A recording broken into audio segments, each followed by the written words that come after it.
Gunitain natin ang dakilang pagpapakasakit, pagkamatay, at muling pagkabuhay ng ating Panginoong Hesukristo ngayong mga mahal na araw. Manalangin tayo ng may buong pag-ibig at pananampalataya sa ngalan ng Ama at ng Anak at ng Espiritu Santo. Amen. O aming butihing Diyos na nag-uumapaw sa pagmamahal sa amin, lubos kang maawain at matulungin sa lahat ng pagkakataon.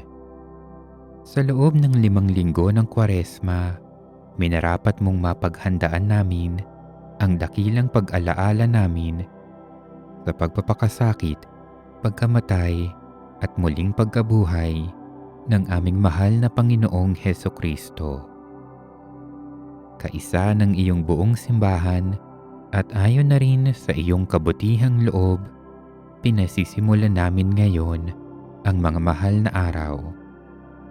Buong galak ka naming pinapupurihan at ang iyong anak na si Jesus. Purihin ang hari na dumarating sa ngalan ng Panginoon. Kapayapaan sa langit, purihin ang Diyos.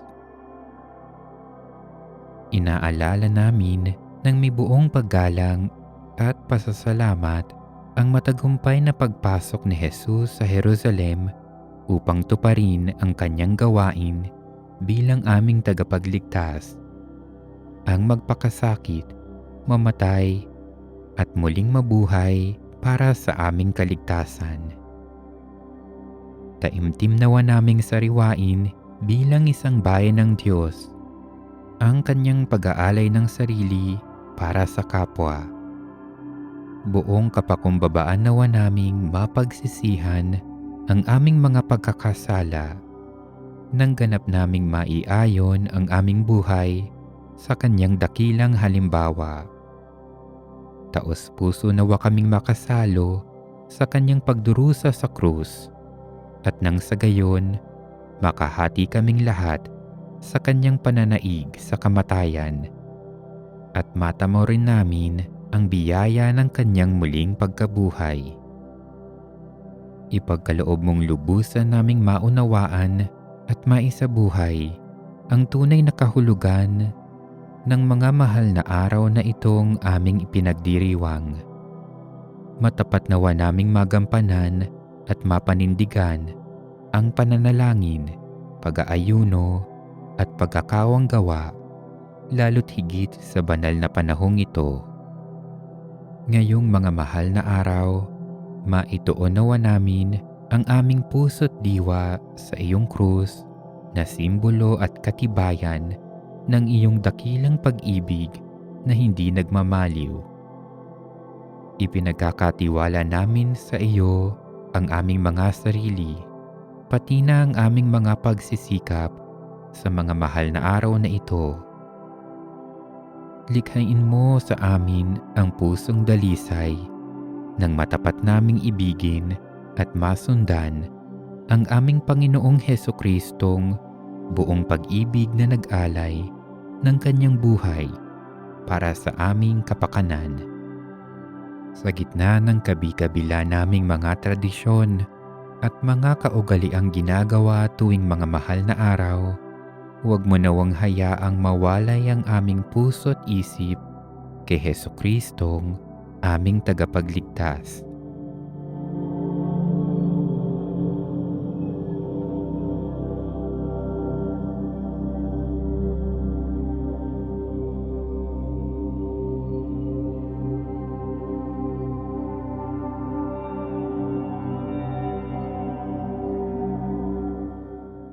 Hingin natin ngayon ang habag at awa ng ating mapagmahal na Diyos.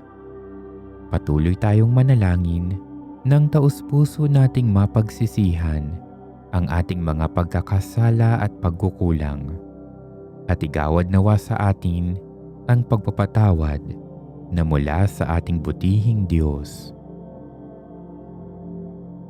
O Diyos, pagkalooban mo ako ng iyong awa at nang aminin ko ang aking pagkakasala ayon sa katotohanan.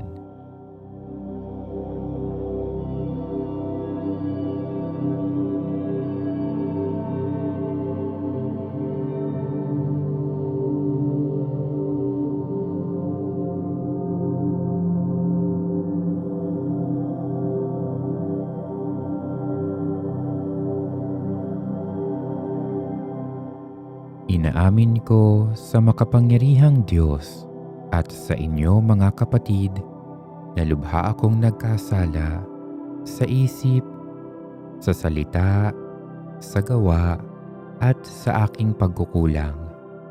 Kaya isinasamo ko sa mahal na Birheng Maria, sa lahat ng mga anghel at mga banal, at sa inyo mga kapatid na ako'y ipanalangin sa Panginoong ating Diyos.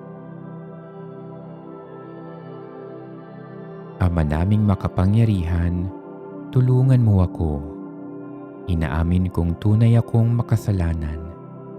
Sa pamamagitan ng iyong simbahan, ay patawarin mo ang aking mga kasalanan. Linisin mo ang aking puso at turuan mo akong mamuhay ayon sa iyong banal na kalooban. Palagian nawa kitang mapasalamatan sa iyong patuloy na pagpapatawad at pagmamahal sa akin. Hinihiling ko ito sa pamamagitan ni Hesukristo na aming Panginoon, kasama ng Espiritu Santo, magpasawalang hanggan. Amen. Panginoon, maawa ka sa amin. Panginoon, maawa ka sa amin. Kristo, maawa ka sa amin. Kristo, maawa ka sa amin. Panginoon, maawa ka sa amin. Halina't manalangin ng may lakas loob sa paraang itinuro sa atin ng Panginoon. Ama namin, sumasalangit ka, sambahin ang ngalan mo. Mapasa amin ang kaharian mo. Sundin ang loob mo dito sa lupa para nang sa langit. Bigyan mo kami ngayon ng aming kakanin sa araw-araw at patawarin mo kami sa aming mga sala para ng pagpapatawad namin sa nagkakasala sa amin. At huwag mo kaming ipahintulot sa tukso at iadya mo kami sa lahat ng masama. Amen. Kasama ni Maria, manalangin tayo nang maging makabuluhan at puno ng pagpapala ang mga mahal na araw na ito. Aba, Ginoong Maria, napupuno ka ng grasya. Ang Panginoong Diyos ay sumasa iyo. Bukod kang pinagpala sa babaeng lahat at pinagpala naman ang iyong anak na si Jesus. Santa Maria, Ina ng Diyos, ipanalangin mo kaming makasalanan, ngayon at kung kami mamamatay. Amen. Purihin at pasalamatan natin ang Diyos, luwalhati sa Ama, sa Anak, at sa Espiritu Santo, kapara nung unang-una, ngayon at magpakailanman, at magpasawalang hanggan. Amen. Sa ngalan ng Ama, ng Anak, at ng Espiritu Santo. Amen.